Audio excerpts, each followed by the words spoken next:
ನಮಸ್ಕಾರ, ಸ್ಪೀಡ್ ನ್ಯೂಸ್ಗೆ ಸ್ವಾಗತ. ನಾನು ಚಂದ್ರಕಲಾ ನೂತನಗೌಡ. 10 ದಿನ 2 ಕಂತುಗಳ ಹಣ ಗೃಹಲಕ್ಷ್ಮಿಯರಿಗೆ ಸಿಹಿ ಸುದ್ದಿ. ಯಾವುದೇ ಕಾರಣಕ್ಕೂ ಗೃಹಲಕ್ಷ್ಮಿ ಯೋಜನೆ ನಿಲ್ಲೋದಿಲ್ಲ. ಹೌದು, ಕರ್ನಾಟಕ ಕಾಂಗ್ರೆಸ್ ಸರ್ಕಾರದ ಜನಪ್ರಿಯ ಗ್ಯಾರಂಟಿ ಯೋಜನೆಗಳಲ್ಲಿ ಒಂದಾಗಿರುವಂತಹ ಗೃಹಲಕ್ಷ್ಮಿ ಯೋಜನೆಯ 2 ಕಂತುಗಳ ಹಣವನ್ನ ಇನ್ನು 10 ದಿನಗಳ ಒಳಗಾಗಿ ಖಾತೆಗೆ ಹಾಕಲಾಗುತ್ತೆ. ನೋಡಿ, ಏಪ್ರಿಲ್ ತಿಂಗಳಲ್ಲಿ ಖಾತೆಗೆ ಹಣ ಹಾಕ್ತೀವಿ ಅಂದ್ರೆ ಈಗಾಗಲೇ ಏಪ್ರಿಲ್ ತಿಂಗಳ ಹಣವನ್ನ ಖಾತೆಗೆ ಹಾಕ್ಬಿಟ್ಟಿದ್ದೀವಿ. ತಾಂತ್ರಿಕ ದೋಷದಿಂದ ಮೇ ಮತ್ತು ಜೂನ್ ಈ 2 ತಿಂಗಳ ಹಣ ಬಾಕಿ ಉಳಿದಿದೆ. ಈಗಾಗಲೇ ಡಿಬಿಟಿ ತಾಂತ್ರಿಕ ಕಾರ್ಯಗಳನ್ನು ನಡೆಸಲಾಗ್ತಾ ಇದೆ. 8ರಿಂದ 10 ದಿನದಲ್ಲಿ ಖಾತೆಗೆ ಹಣವನ್ನ ಜಮಾ ಮಾಡಲಾಗುತ್ತೆ ಅಂತ ಕೂಡ ಈಗಾಗಲೇ ರಾಜ್ಯ ಸರ್ಕಾರ ಒಂದು ಕಡೆ ತಿಳಿಸಿದೆ. ಅಷ್ಟೇ ಅಲ್ಲದೆ ಯಾವುದೇ ಕಾರಣಕ್ಕೂ ಕೂಡ ಯೋಜನೆ ಸ್ಥಗಿತ ಆಗುವುದಿಲ್ಲ.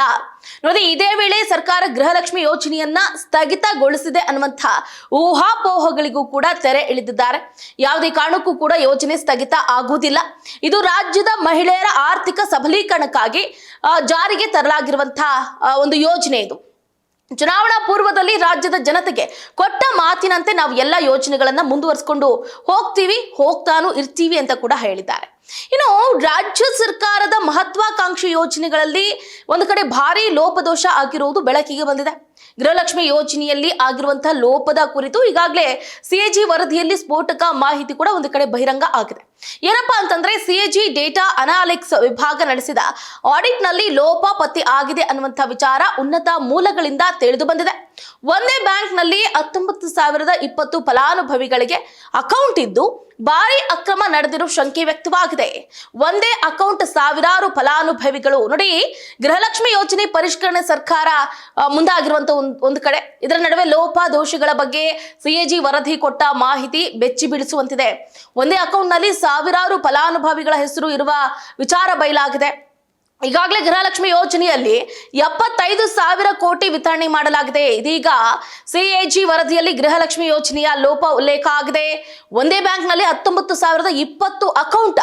ಹೌದು, ಸಿಎಜಿ ಡೇಟಾ ಅನಾಲಿಟಿಕ್ಸ್ ವಿಭಾಗ ನಡೆಸಿದ ಆಡಿಟ್ ನಲ್ಲಿ ಗೃಹಲಕ್ಷ್ಮಿ ಹೆಸರಲ್ಲಿ ನಡೀತಾ ಇರೋ ದೊಡ್ಡ ಲೋಪ ಪತ್ತೆಯಾಗಿದೆ.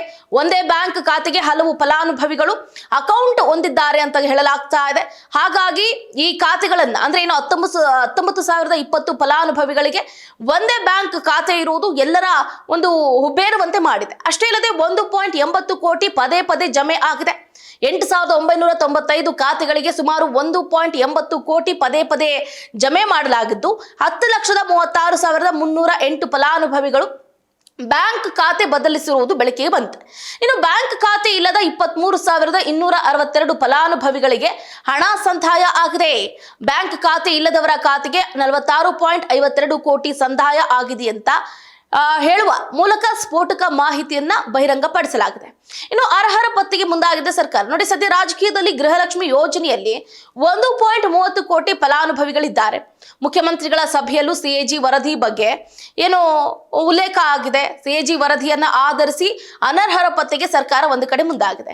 ಒಟ್ಟಾರೆಯಾಗಿ ವರದಿ ನೀಡಿದೆ ಇಲಾಖೆಯಿಂದ ಕಳ್ಳಾಟ ಆಗಿದೆ ಅಂತ ಗೊತ್ತಾಗ್ತಾ ಇದೆ. ಗೃಹಲಕ್ಷ್ಮಿ ಹಣದ ಹಿಂದಿನ ಲೋಪದೋಷಗಳ ಬಗ್ಗೆಯೂ ಕೂಡ ಈಗಾಗಲೇ ಮಹಿಳಾ ಮತ್ತು ಮಕ್ಕಳ ಕಲ್ಯಾಣ ಇಲಾಖೆಯಿಂದಲೂ ಕೂಡ ಮಾಹಿತಿಯನ್ನು ಪಡ್ಕೊಂಡು ಕಳ್ಳಾಟ ಆಡ್ತಾ ಇರೋ ಆರೋಪ ಕೂಡ ಕೇಳಿ ಬಂದಿದೆ. ಸಿಎಜಿ ವರದಿ ಕೇಳಿದ್ರು ಮಹಿಳಾ ಮತ್ತು ಮಕ್ಕಳ ಕಲ್ಯಾಣ ಇಲಾಖೆ ಯಾವುದೇ ರೀತಿಯಾದಂತಹ ರೆಸ್ಪಾನ್ಸ್ ಅನ್ನ ನೀಡಿಲ್ಲ. ಸೊ ಹಾಗಾಗಿ ಗೃಹಲಕ್ಷ್ಮಿ ಹಣದ ಹಿಂದೆ ಭಾರಿ ಅಕ್ರಮದ ಜಾಲ ಇರುವುದು ಹೆಚ್ಚಾಗಿ ತಿಳಿದು ಬಂದಿರುವಂತದ್ದು. ನೋಡೋಣ, ಹಾಗಾದ್ರೆ 19,020 ಫಲಾನುಭವಿಗಳಿದ್ದಾರೆ. 8,995 ಫಲಾನುಭವಿಗಳಿಗೆ ಪುನರಾವರ್ತಿತವಾಗಿ ಹಣ ಸಂದಾಯ ಆಗಿದೆ. 10,36,308 ಫಲಾನುಭವಿಗಳ ಬ್ಯಾಂಕ್ ಅಕೌಂಟ್ ಚೇಂಜ್ ಆಗಿದೆ.